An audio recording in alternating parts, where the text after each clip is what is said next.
The submerged wreckage of a plane that crashed 74 years ago finally found. Oh! Stop! God. Oh my God! Is that a plane? 52 people died, but incredibly, 17 people survived the crash and the shark-infested waters. It should have been more. April 11th, 1952.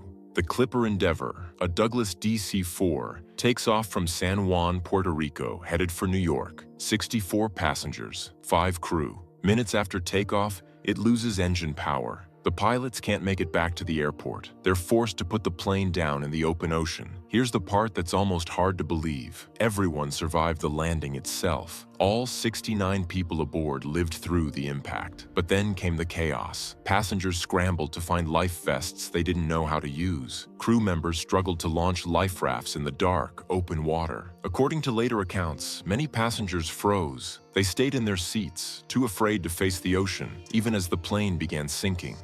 By the time rescue arrived, 52 people were gone. Only 17 survived. The wreckage itself just vanished. No one could pinpoint exactly where the plane went down. This crash is the reason you've sat through a safety briefing on every flight you've ever taken.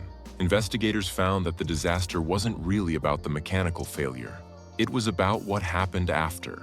People didn't know where the safety equipment was or how to use it. So aviation regulators made a change that's still with you today. Mandatory pre-flight safety briefings on every commercial flight, on every airline, everywhere. For over 7 decades, it stayed lost. The search that finally found it started with something small. In 2019, a luggage tag from the flight washed up on a beach in Florida. That single object caught the attention of researcher Russ Matthews, who spent years digging through Pan Am and Coast Guard archives, trying to piece together where the plane actually went down.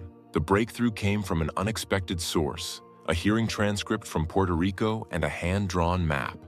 It turned out Air Force pilots had witnessed the crash from the air during a training flight, and their estimate of the crash site was the missing piece.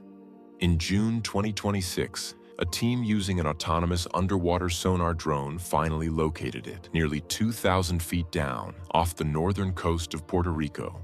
The plane had broken into 2 sections, but when the team sent cameras down for a closer look, there it was, the winged Pan Am logo, still legible on the fuselage after 74 years underwater. The team behind the discovery has said they have no plans to recover the wreckage or disturb it. It's the resting place of the people who died there. And they're now working with the Puerto Rican government to protect the site and push for a memorial for the victims. A plane that vanished in 1952 finally has an ending.